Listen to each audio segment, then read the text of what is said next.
2026년 4월 24일 금요일 장마감 리뷰 방송 및 생존 트레이딩 리뷰 시간 시작하도록 하겠습니다. 자, 오늘은 장중에 전쟁 이슈가 잠잠했던 가운데 시장은 어제보다 조금 적게 흔들렸던 하루입니다. 더 제한적이었던 모습을 보인 채 끝이 났습니다. 어제는 우리가 이렇게 고진폭을 받고 또 야간에도 한 30포인트대 움직이는 그런 모습도 봤었죠.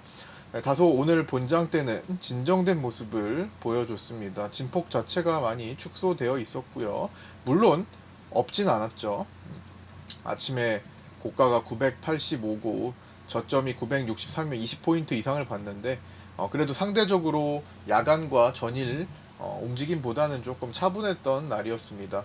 특히나 삼성전자가 눌렸고 하이닉스는 회복했고 삼성전자가 눌리더라도 프로그램 중심으로 매도가 나오면서 눌리더라도 가격을 크게 뭐 큰 범위로 움직인 것도 아니었고 그래서 제한적인 움직임 나왔습니다. 오늘 수급 구조를 좀 보자면 장중에 다 체크를 했지만 수급 구조를 보자면 일단 외국인 선물은 처음에는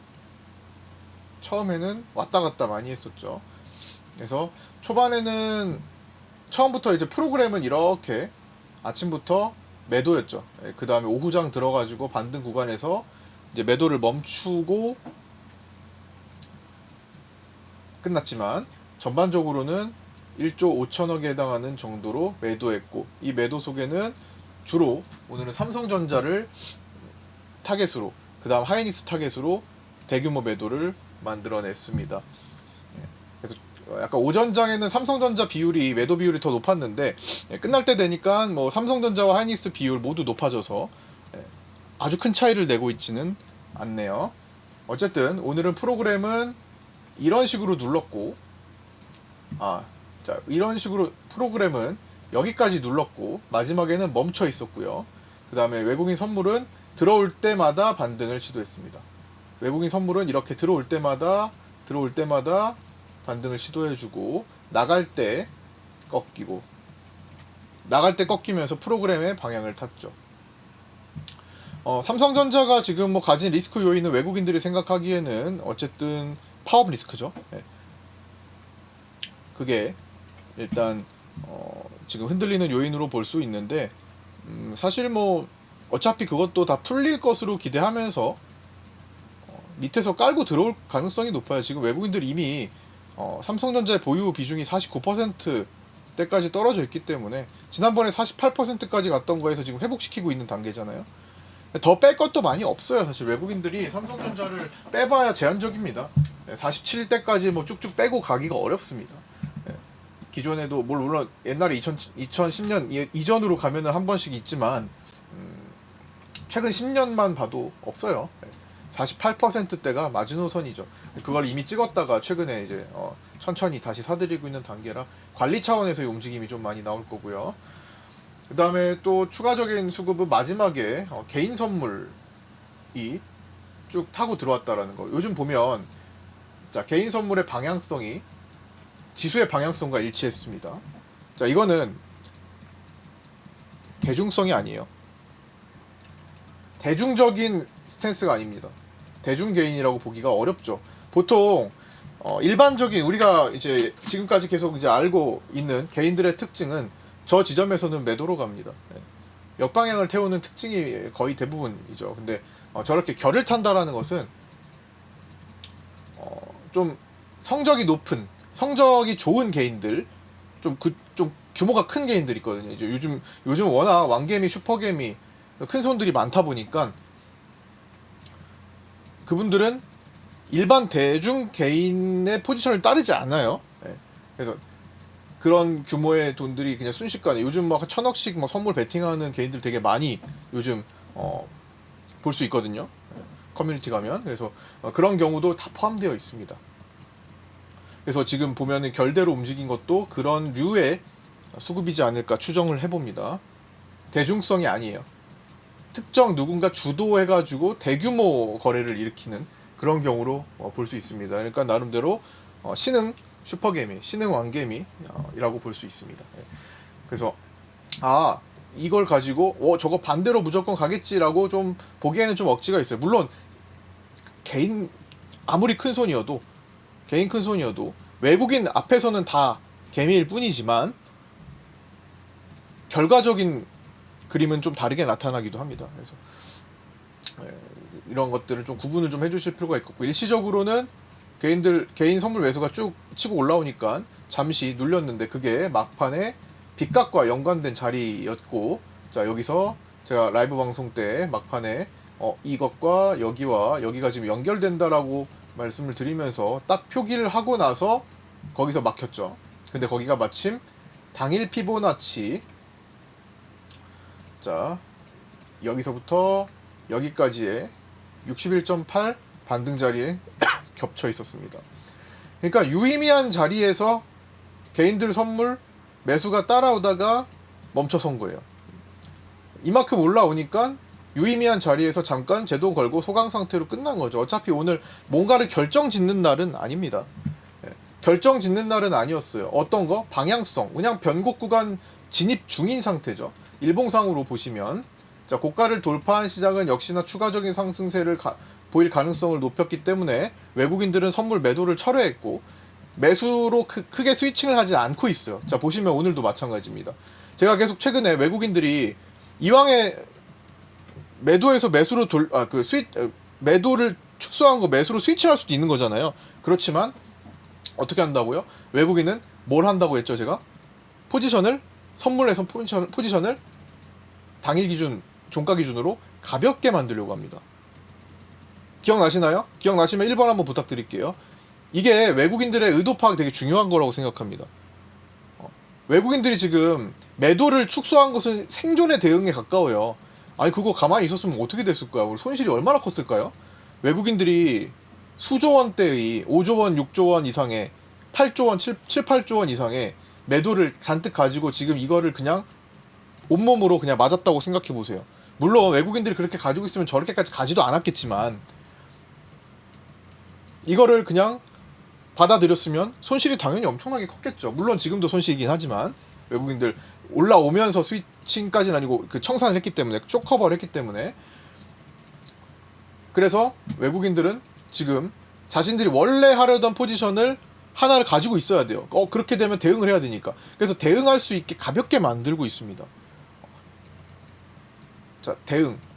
변화에 대응하기 쉽게 만든다는 거예요. 변화에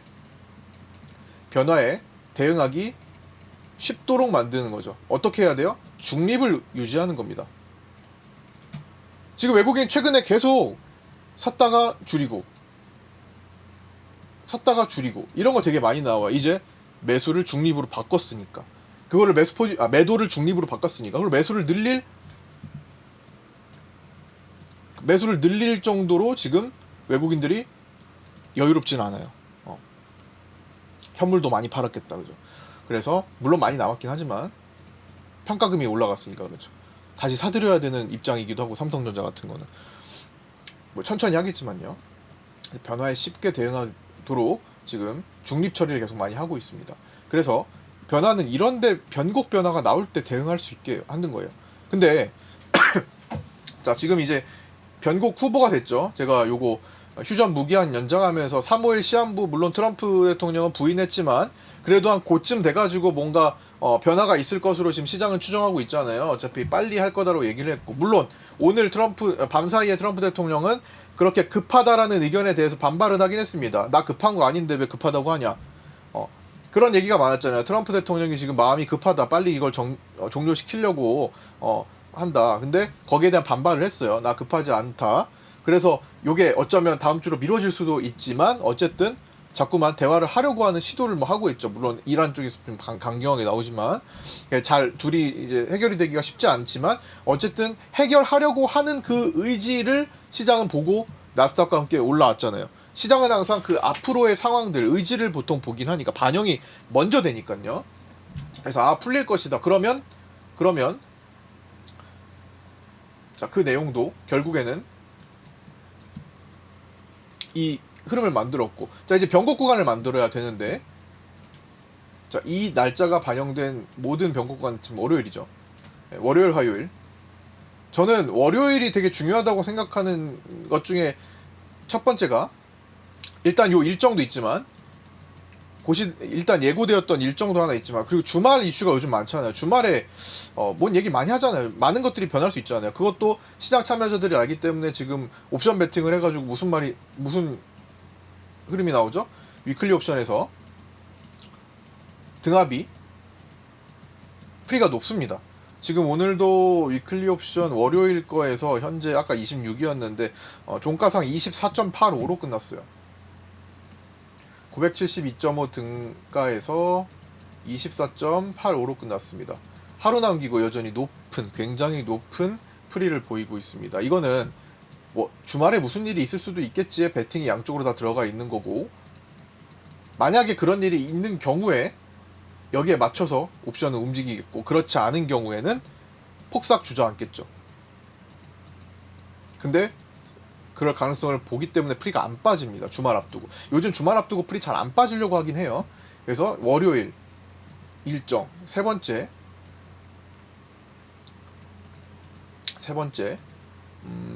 일단은 뭐 기술적인 변곡도 있죠.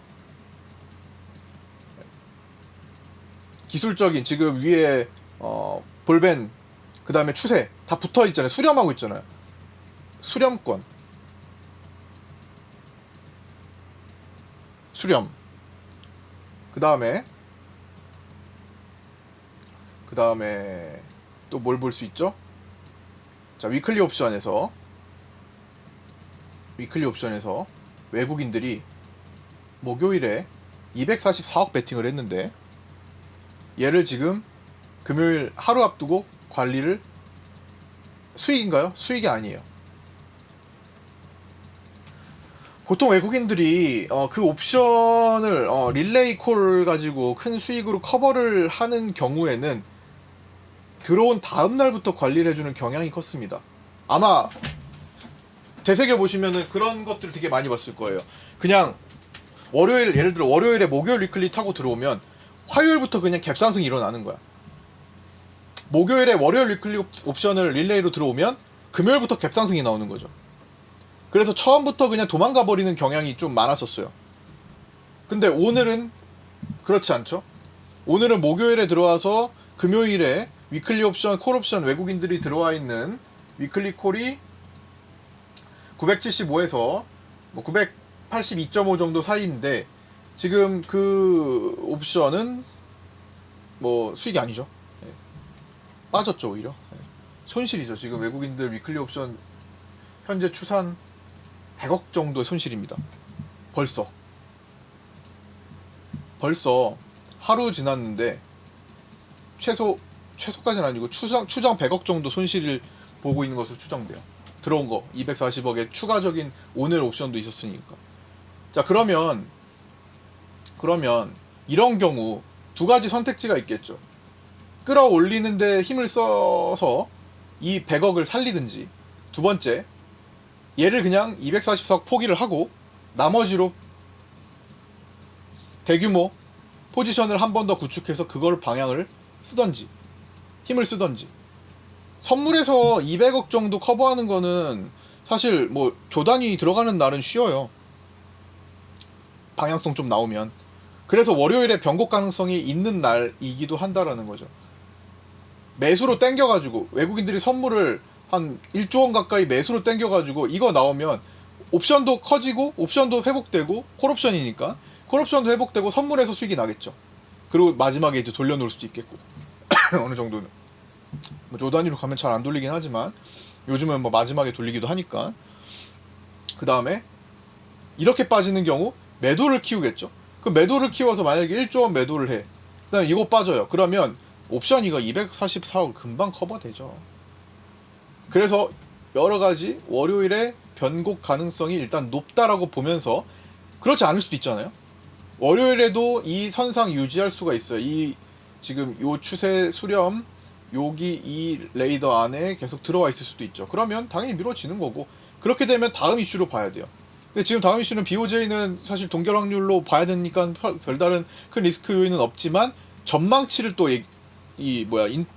기자회견에서 다음에 올릴 거다라는 얘기를 할 수도 있어요. 다음에 올릴 수 있다라는 그런 가능성. 지금은 이제 6월에 금리 인상 확률이 지금 높아져 있는 상태인데 4월 대신에 6월로 좀 넘어가 있는데 거기서 힌트가 또 나올 수도 있겠죠. 그래서 이 변곡 구간에서 수렴이 이제 조만간 끝이 난다. 꽉 채울 경우는 좀 더 가야 될 것 같고 결국 기어코 1000포인트를 만드느냐가 시장의 관심이 되겠죠. 아직까지는 1000포인트 성공은 못했지만 시도는 분명히 했었고 야간에도 한 번에 이루자면은 저거 1000포인트는 한 방에 나올 가능성이 충분히 있어 보입니다. 한 번에 뚫어버리는 거예요. 그냥. 이렇게 한 번에 1010이든 1020이든 1030이든 한 번에 뚫어버리는 날이 나올 수가 있습니다. 변곡은 3차 변곡 있고 2차 변곡 있다고 말씀드렸죠. 이거 다 변곡이라고. 이렇게 되는 거. 그래서 이쪽으로 진행이 된다면 조금 더 길어집니다. 어게인 1, 2월이 돼버려요. 그렇게 되면 전쟁은 나중에 이제 이슈가 소멸되는 쪽으로 가버리게 되는 거죠. 이렇게. 그러고 나서 여기서 이제 6월물을 맞이하게 되는 경우가 있을 수 있고 여기서 변곡을 첫 번째로 맞이하면 그냥 단기적으로 여기까지 해서 기회를 한 번 더 주는 케이스로 가겠죠. 여기를 노릴 수 있는 찬스가 되거나 아니면 그냥 같이 가줘야 되거나 다음 주에 수렴 구간이 본격적으로 시작됩니다. 이 수렴 구간은 변곡으로 나타날 수가 있다라는 거. 항상 수렴은 발산을 불러일으킵니다. 우리는 뭐가 특정 지역에서 수렴을 한다? 아, 이 수렴이 끝나면은 끝자락에서는 발산을 대비해야 된다. 여기서 이 발산을 대비할 때는 항상 옵션의 프리가 높아지고 V코스피 지수가 올라오는 경향이 있어요. 자, 오늘 V코스피 지수 올라왔나요? 아직은 안 올라왔어요. 근데 자세를 취하고 있습니다. V코스피 지수 자세를 취하고 있죠. 튀어 움직일 자세를 취하고 있습니다. 이게 좀 더 길어질 수도 있죠. 이렇게. 그게 발산 포인트가 되기도 하고 다시 발산이 끝나면 수렴으로 가죠. 수렴으로 가는 건 언제?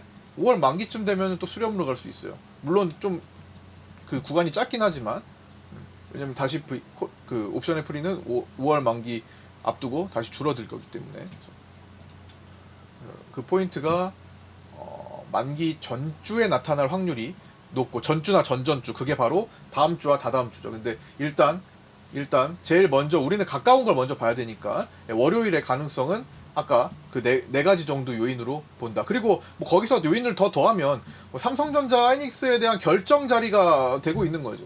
보통 지금은 삼성전자 하이닉스가 완전한 결정을 이루려면은 사실 요거까지 기다려야 되거든요. 이거 5월 22일 삼성전자 하이닉스 레버리지 인버스 ETF 출시돼가지고 개인들 돈이 다 저기 몰리면서 그거에 맞춰가지고 삼성전자 하이닉스 인버스 들어오면은 매도해줘야 되고 레버리지 들어오면은 매수해줘야 되고 여기서 거래가 또 폭발해버린단 말이에요. 그렇게 되면은 거기서 초반에 막 그 몰려가지고 개인들도 엄청 몰린 다음에 거래 폭발시키고 정점 만들고 나서 바로 선거 있죠. 그 다음에 6월 만기를 넘어가죠. 그래서 저기까지는 시장이 연명해줄 수 있다라고 볼 수도 있어요. 별다른 일이 전쟁 이슈가 여기서 더 크게 부각가 안 되고 이 변곡 구간을 잘 무사히 넘어가서 1000포인트 안착해 버리면 그럴 수 있죠. 자, 그러려면은 지금 월물 옵션 구조는 또 어떻게 되는지도 봐야겠네. 오늘 외국인들이 나름대로 옵션에서 큰 거래를 좀 했어요. 콜 옵션에서는 순간적으로 지금은 4억으로 줄어 있지만 자, 외국인들이 콜을 오늘 어떻게 거래했죠? 이렇게 아침에 뭐 했어요? 10시 전에 갑자기 콜 옵션이 쭉 올라옵니다. 물론 40억까지 갔다가 다 원위치 돌아왔어요. 콜은 월물 콜은 다 돌아왔어요. 4억으로. 자, 근데 행사가를 좀 봐야죠. 오늘 월물 콜은 파생반에도 다 적어드렸지만 핵심은 월물 콜에서 핵심은 970이었습니다. 근데 다른 것들은 970 이외의 것들은 매도가 많았어요. 자, 외국인들의 구조는 5월물에서는 970콜 전쟁을 좀 일으켰고 좀 더 나아가서는 뭐 1055콜 정도 들어갔는데 이거 좀 머니까 이거 빼고 970콜 싸움이 좀 거칠었죠. 그 다음에 정리해드렸지만 파생반의 글 정리해드린 거 보세요. 970콜만 싸움이 있었던 게 아니라 970풋은 또 매도를 합니다. 외국인들이. 어제도 970 싸움, 위클리 970 싸움이었는데 월물도 970 싸움에서 좀 뭔가 크게 다툴 거라고 예고를 하고는 있어요. 이게 물량이 바뀌지 않는다면. 970콜 매수는 금융투자가 매도를 합니다. 금투가 매도를 하고 970풋을 매도한 외국인들에 대항하여 금투가 970풋을 매수를 합니다. 자, 이게 하나당 거의 50억 정도가 나왔다고 보시면 돼요. 근데 콜옵션은 그러면 저거 50억 살아있어요? 970은 살아있는데 토탈은 4억밖에 안 되네. 그럼 어디서 매도가 많이 나왔다라는 거잖아요. 어디서 매도가 나왔는지를 봐야 외국인들이 뭘 하려고 하는지 어느 정도 추정해 볼 수 있죠. 970콜은 매수를 하되 아까 1055? 1055와 970 사이는 싹 다 매도라고 보시면 됩니다. 자, 이거 우리 옵션이 월물 옵션이 970 있고 여기가 1055가 있어요, 막내가. 그다음에 요 사이는 외국인들이 여기는 매수, 대량 매수 이렇게 가지만 요 사이는 싹 다 매도를 했습니다. 자, 이거는 작은 것들이니까 그냥 커버하는 걸로 하고 요 뒤에 요 위에 상황을 보면 돼요. 실질적으로 현실적인 거. 현실적인 게임은 970을 매수하면서 나머지는 매도입니다. 무슨 말이죠? 무슨 말일까요?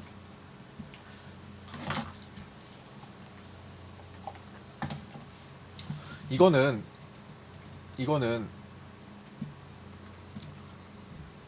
자, 저는 이렇게 해석합니다. 970을 매수하면서 나머지는 매도로 싹 깔고 있다라는 것은 일단은 970 콜을 살리면서 매도 쪽을 먹긴 하겠는데 뭔가 이상한 기운이 나오면 매도를 싹 커버해버립니다. 그래서 장대 양봉이 잘 나와요. 한번 가겠다 마음 먹으면 대신에 안 가면 안 가는 거, 안 가면 얘는 그냥 해치기, 얘는 그냥 베팅된 상태 녹으면 돼요. 물론 분매도가 중요해서 이걸 방언하겠죠. 그건 방언해주겠죠. 선물 쪽으로 가져야 되지만 옵션만 보면은 간보다가 폭발해버리는 케이스가 나올 수가 있어요. 그러면 외국인 입장에서는 콜 살죠. 콜 수익으로 살겠죠. 그 다음에 콜 매도는 어차피 청산으로 쇼커버니 들어가겠죠. 1055 콜 살겠죠. 그 다음에 푼 매도한 거 살겠죠. 방어니까. 얘가 아직 가능성이 살아있어요.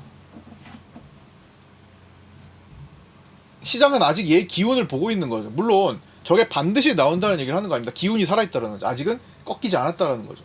저거는 이 꺾일 것 같으면 변화가 생길 겁니다.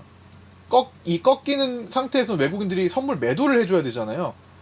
그래서 우리는 그 선물 매도가 나오는 날, 꺾이는 날을 보면서 옵션에 그게 처리되는지를 봐야 되는데, 그러면 우리는 대체 어떻게 대응을 해야 되는 거야?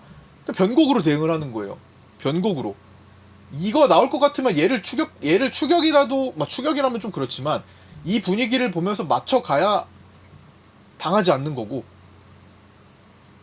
아니 쭉 깔아뒀던 콜매도가 막 청산이 되고 막 그 쇼커버 하는데 아이고 그래도 하락하겠지로 하면은 그냥 물리는 거잖아요. 폭발할 수가 있으니까.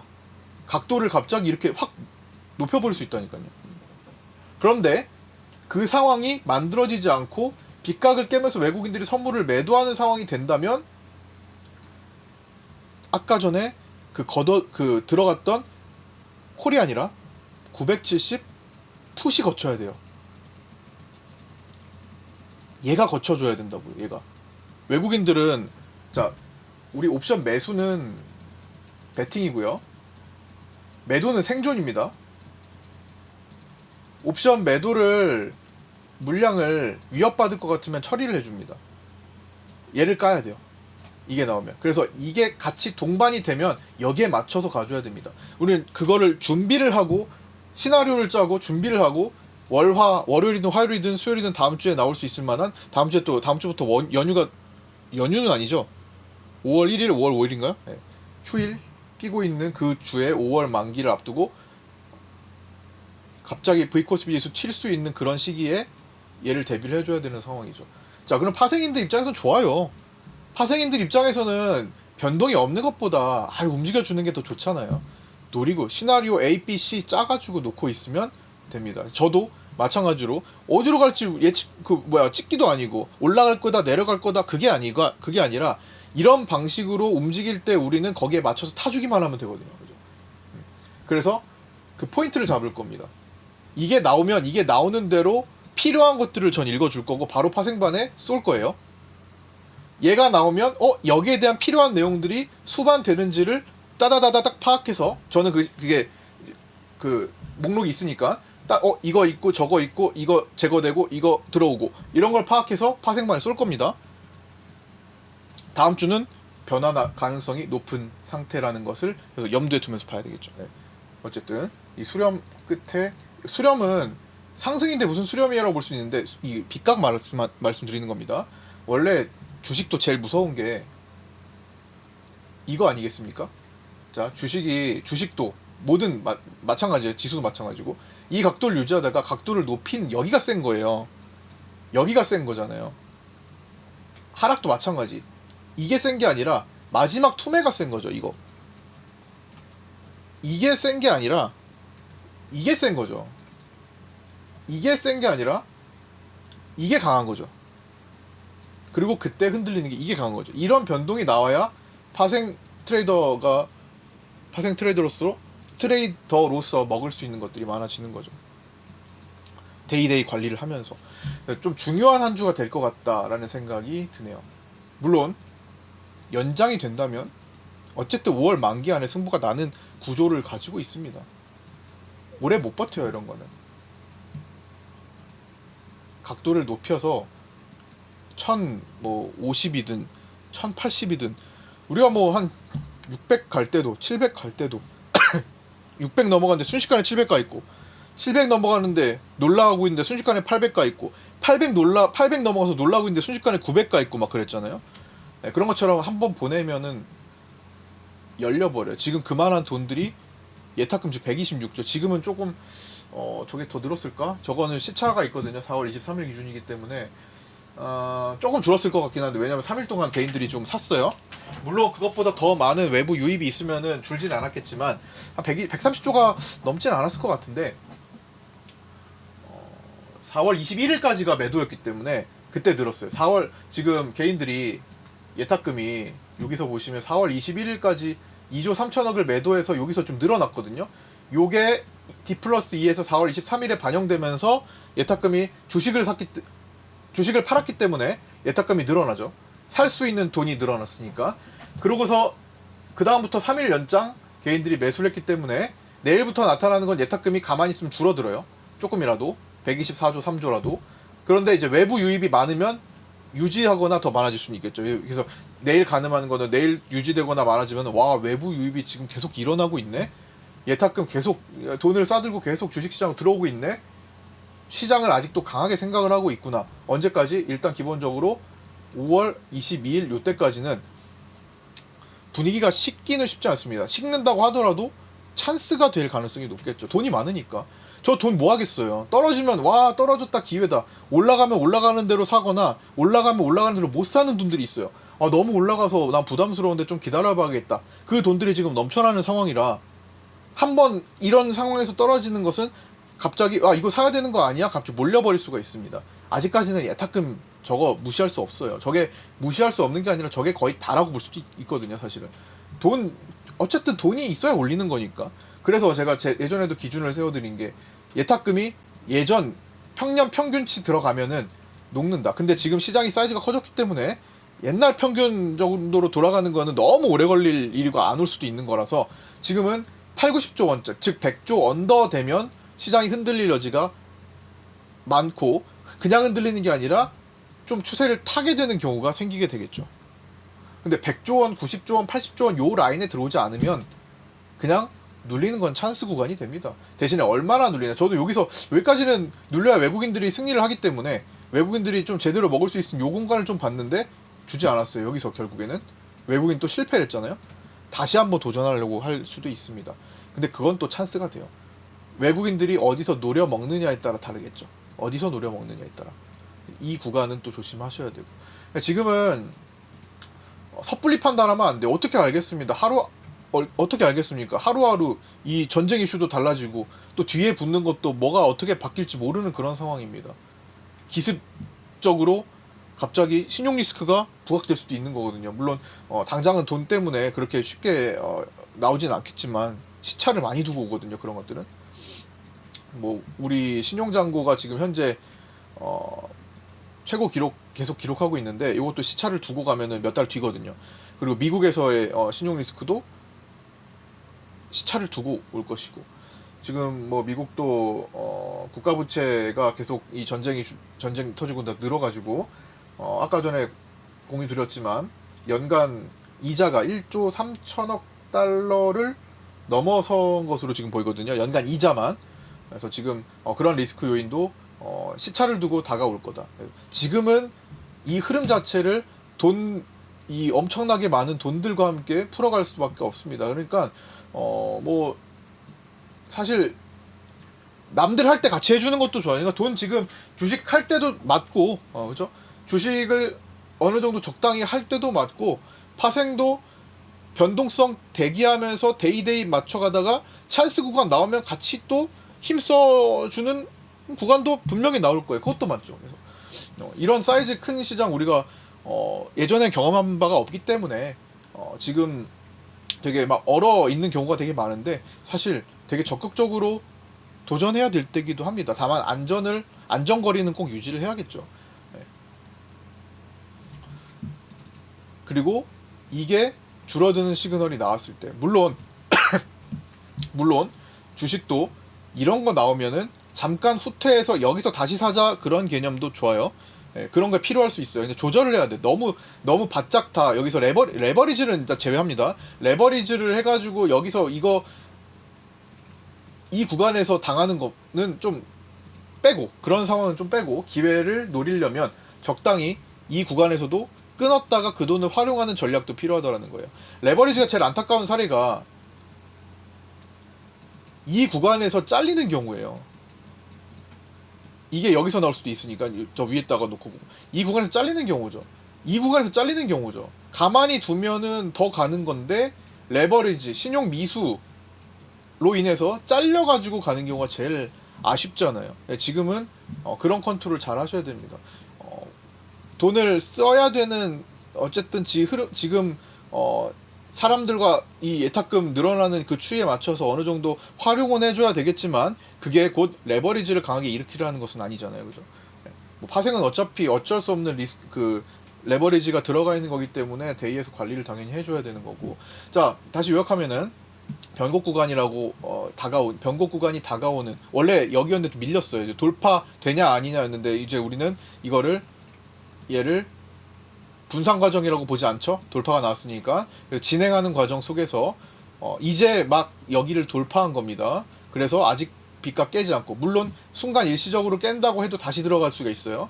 지금은 이 돈들을 계속 보면서 판단을 해주면 좋을 것 같습니다. 외국인들이 딱 두 가지, 또 여기 깨는데 외국인들이 선물 매도가 크게 동반이 안 되면 잘 돌아갑니다. 세팅을 매도로 돌리지 않는다라는 의도가 들어가 있잖아요. 그러면 일시적일 수가 있어요. 일시적인 거 나옵니다. 이렇게 나와요. 깬 거 같은데 외국인들은 별로 그렇지 않네? 포지션 잡는 거 아직 아닌가 보다가 될 수 있어요. 그거는 좀 구분을 하면서 봐야 되겠죠? 이게 진짜 흐름을 깨는 건지, 아니면 잠시 일시적인 건지, 아니면 매도했다가 다음날 사면 또 일시적인 거라고 볼 수도 있어요. 외국인들이 여기서 매도를 이때는 좀 구축을 했거든요. 근데 다시 사들입니다. 그런 경우, 이때는 좀 그런 전략이 있었어요. 매도를 자꾸만 시도했기 때문에. 지금이랑은 좀 달랐죠. 좀 구분을 하자면 외국인들은 매도를 계속 시도하다가 아유 쇼커버 하자, 다시 시도하다가 쇼커버 다시, 약간 요렇게 들어갔죠. 그러면서 위클리 콜 릴레이를 보였죠. 지금은 그 시도 자체를 잘 안 하려고 하고 있어요. 다시 사자 시도를 안 하고 일단 중립으로 두자예요. 그렇기 때문에 위클리 콜옵션을 살릴 확률이 이때보단 좀 줄어들어 있는 거죠. 지금까지 계속 영상을 보신 분들은 좀 부드럽게 이해가 되실 수 있는데, 처음 보시면 조금 이런 관점도 있구나, 조금 어려울 수는 있어요. 근데 꾸준히 보시다 보면 저는 계속 반복되고, 그때 내용을 살붙여가지고 그때 나왔던 거 계속 다시, 제가 보통은 이런 식으로 리뷰를 하기 때문에 A를 하고 다음날 A, B를 하고 다음날 A, B, C를 하고 다음날 A, B, C, D를 하고 다음날은 B, C, D를 하고 그 다음날 B, C, D, E를 하고 그 다음 C, D, E를 하고, 그러다가 A를 가져와가지고 C, D, E를 하고, 이런 식으로 리뷰를 하잖아요. 그쵸? 이런 거 아마 느끼시죠? 제가 계속 살을 붙이고 예전 거 다시 가져와서 이거 이랬지요? 이거 새로운 거 얘기하면서 이거 가져왔던 거 연장선상 그때는 그랬던 거 지금 구분해서 확인해야 되고, 또 최근 거 하고 있다가 예전에 이랬던 거 있었던 거 기억나시죠? 이렇게 가잖아요. 최근에 영상이 좀 길어지는 면이 있죠. 그래서 어떤 국면이 끝나면, 특정 국면이 끝나면 이제 이런 것들은 사라지고 다른 걸로 넘어갑니다. 특정 국면이 끝나면. 지금 특정 국면 이어지고 있는 거기 때문에 그런 게 많아지는 거고, 지금 뭐 해서 작년 거 맨날 얘기하진 않잖아요. 그죠?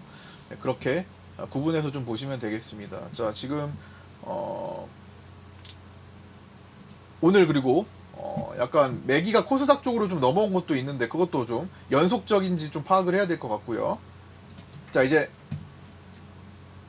디테일한 거 좀 보겠습니다. 오늘 봉 안에서 자, 오늘 트레이딩하기 조금 초반에 좀 어려웠을 것 같아요. 네, 오늘 좀 어려웠을 것 같아. 이거 조금 까다로울 수 있어요. 자, 이거 시가봉 라인 잡고 돌파라고 볼 수도 있기 때문에. 근데 장 초반은 항상 뒤집어질 수 있는 것을 좀 경계를 하긴 해야 됩니다. 어쩔 수 없어요. 장 초반에 아직 방향성이라는 게 나타나지 않은 시간이잖아요.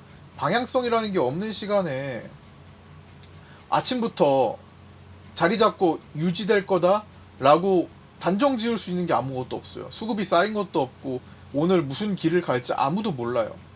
장 초반에는 그거를 염두를 좀 해둬야 돼요. 어느 정도 자리 잡을 때까지는.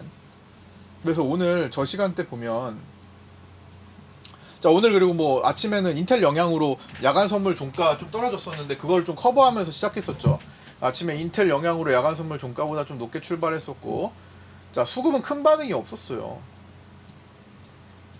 기본적으로 수급은 뭐야 외국인들 막 땡기나 그게 아니고 처음부터는 좀 외국인들 큰 반응까지는 없었어요.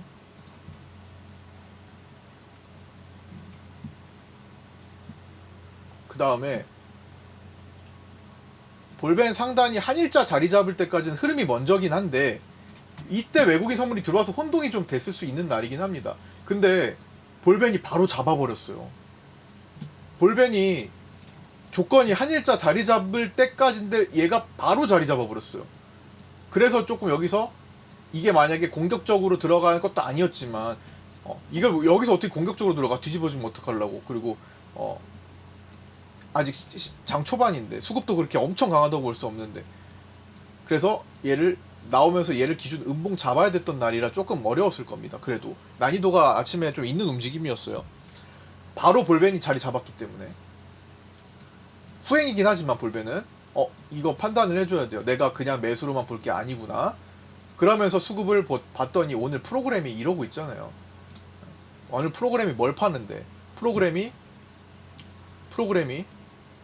삼성전자를 대놓고 팔았습니다. 오늘 프로그램이 벌써 아침에 2천억을 팔고 있었고, 그런데도 외국인들은 선물 자체는 크게 이탈 없었어요.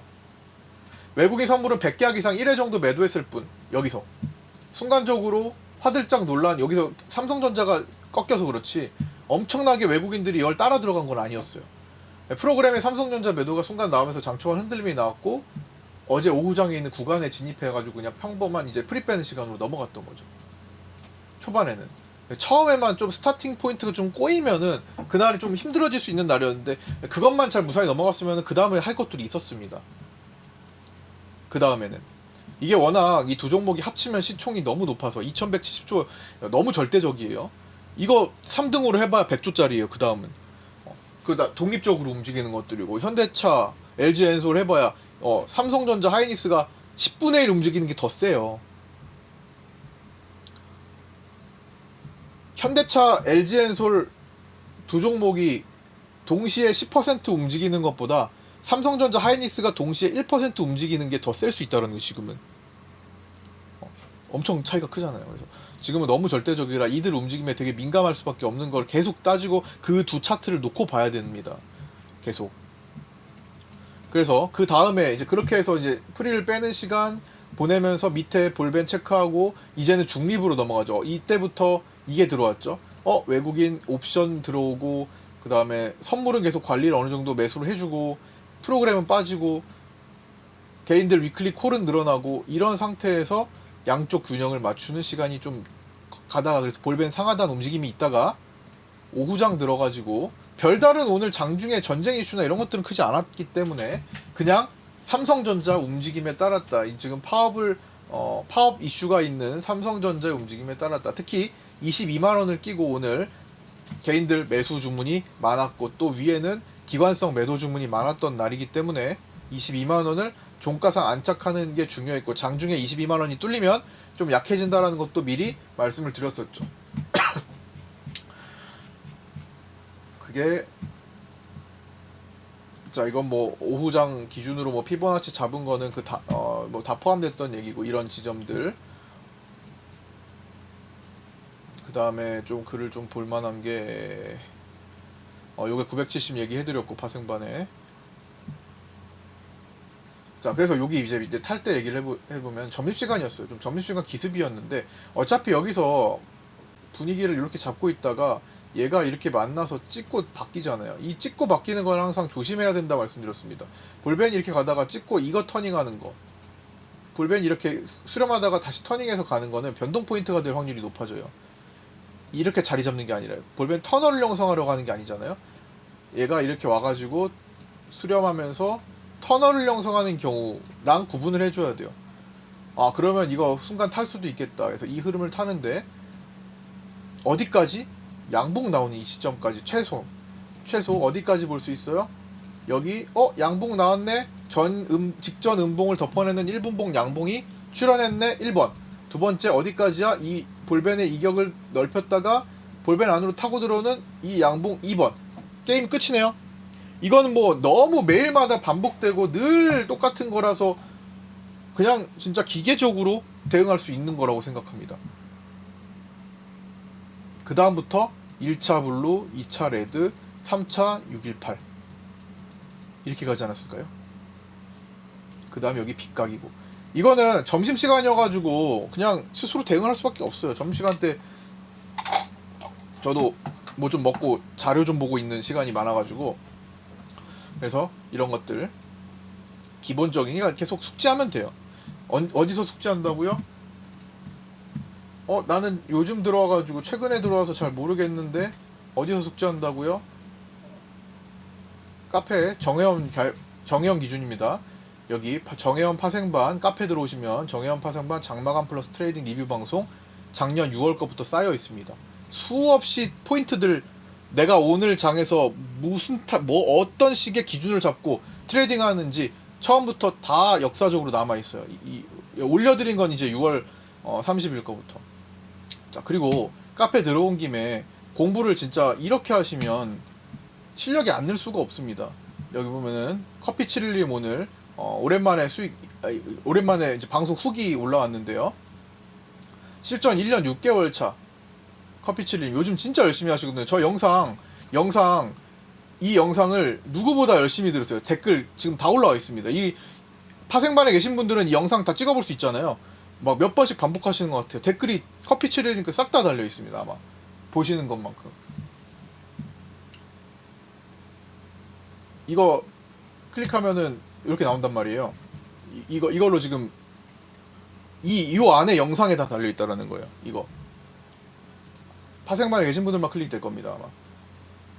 근데 커피7일님께서 어제 후기를 올려주신 걸, 자 모니터 위에 이렇게 보면은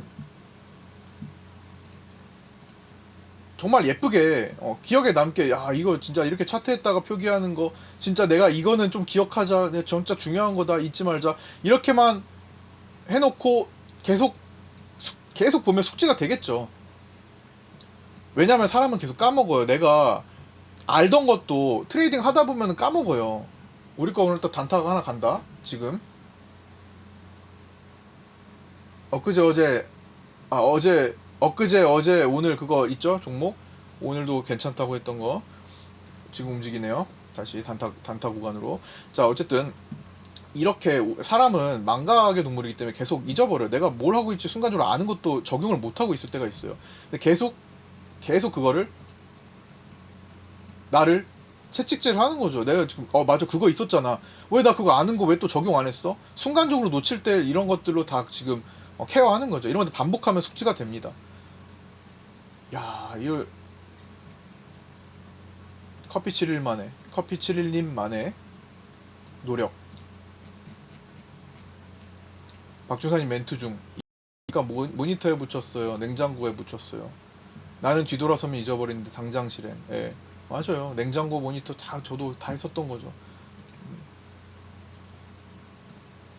그걸 진짜 하나씩 하나씩 다. 박중사님의 필살기인 리뷰 방송과 특히 정혜원 파생반의 생존 트레이딩 매매 복귀 방송이 작년 하반기 때부터 제공될 때 나는 정말 대박 좋아했습니다.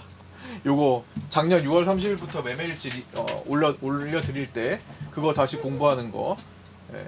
원래는 그냥 생방송 지나가면 끝이었잖아요. 박중사님 생방송 끝에 리뷰와 매매일지 복귀 방송이 있는데 그 시간을 놓치는 경우가 많았고 보더라도 그때는 이해했지만 유튜브로 다시 볼 수 없었기 때문에 항상 볼 수 있었으면 하고 갈증나 있었다. 네, 좋습니다. 예.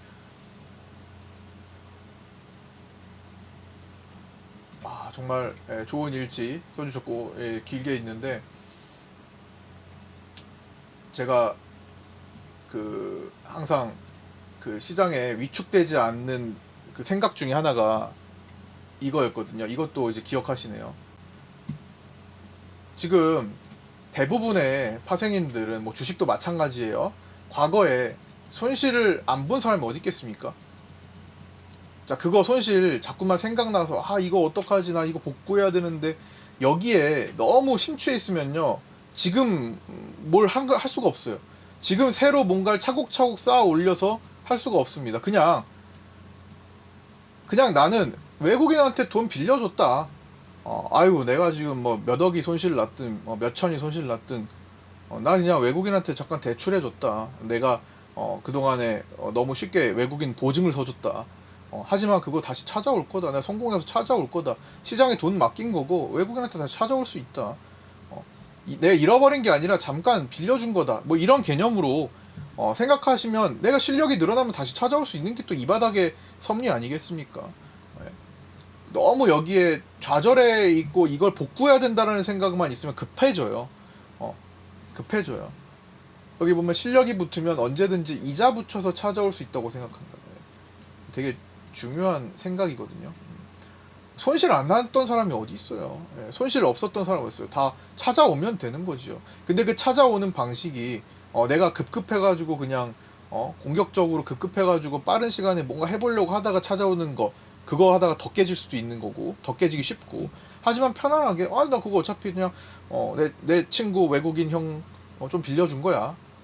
마음 편히 생각하시라는 거예요. 그러면서 내가 다시 돌려받을 실력만 갖추자 이렇게 하시면 됩니다. 어차피 찾아올 수 있어요. 그만큼 손실이 났다라는 거는 내가 그 매매를 했다라는 거기 때문에 반대인 경우 내가 그만큼 수익이 날 수 있다라는 거거든요. 손실이 1억이 난 사람은 나중에 그 매매를 교정하면 수익도 1억이 날 수 있는 거잖아요. 그죠? 대출도 아무나 수억씩 대출해 주나요? 아무나 10억 잃을 수 있나요? 그죠? 10억 대출 아무나 받을 수 있나요? 받는 거 해주는 거 다 마찬가지. 그렇죠? 규모 그만큼 내가 잃어버린 규모가 있으면 나도 그만큼 할 수 있다라는 겁니다. 대신에 마음을 느긋하게 하나씩 진짜 이렇게 했냐는 거죠.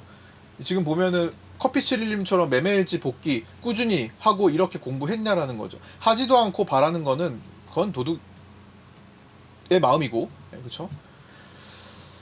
해보고 꾸준히 해보고 텔레그램 과 함께 저랑 같이 공부도 해보고 파생반에 들어가서 꾸준히 공부도 해보고 매매일지 꾸준히 하고 다른 분들 거 꾸준히 공부하고 진짜 내가 할 만큼 하면서 내공을 쌓았냐 그게 중요하겠죠. 네. 자, 그 다음에 이어서 오늘 뭐하다 이렇게 길어졌는지 자 어쩌면 디테일한 것도 받고 아까 전에 들어오는 것까지 받고 빚각 받고 네. 그 다음에 수급적인 요인 마지막에 외국인들 선물 매도로 들어갔지만 미니 선물 매수가 좀 오늘 잡고 있었고요. 그 다음에 지금 4시 15분 지나가지고 수급 좀 바뀌었는지 보는데 외국인 선물 매도 163억 투신이 조금 잡았네요. 그 다음에 연기금을 오늘 결국 다시 다 팔았고 그 다음에 외국인 품매도가 좀 줄었는데 잠깐만요. 품매도가 조금 그러면 그 기존의 970 품매도는 그대로 있다면 나머지에서 품매수가 조금 있었다라고 볼 수 있거든요. 나머지가 지금 4시 15분 이후로는 잡히진 않아요. 그리고 외국인들 콜 옵션 970 매수에 비해 매도 전환돼서 끝났잖아요. 요거 차월물에도 하나가 많이 들어간 거 있는 거 한번 체크해 봅니다. 차월물 6월물에 1040 콜 매도가 외국인들이 조금 들어가 있습니다. 오늘 들어가 있어요. 요것도 추적할 겁니다. 6월물 1040 콜 매도, 금투가 1040 콜 매수를 좀 했어요. 금투는 기존에, 이거는 오늘 들어간 것도 있지만 기존에 쌓아둔 거기도 합니다. 누적이에요. 오늘 일부 있던 거에 오늘 보충했습니다. 1040 싸움을 6월물에 가다가 거기서 블록딜 그 쌓인 것까지 체크하면서 꺾일 수도 있음을 하나의 시나리오로도 둘 수도 있습니다. 1040 싸움, 970 싸움이 끝나면 1040 싸움, 1040 콜 싸움을 버리다가 6월 만기일로 이렇게 가는 그림도 하나를 시나리오로서 잡아보고 내가 생각했던 그 그림인가 하면서 대응을 할 겁니다.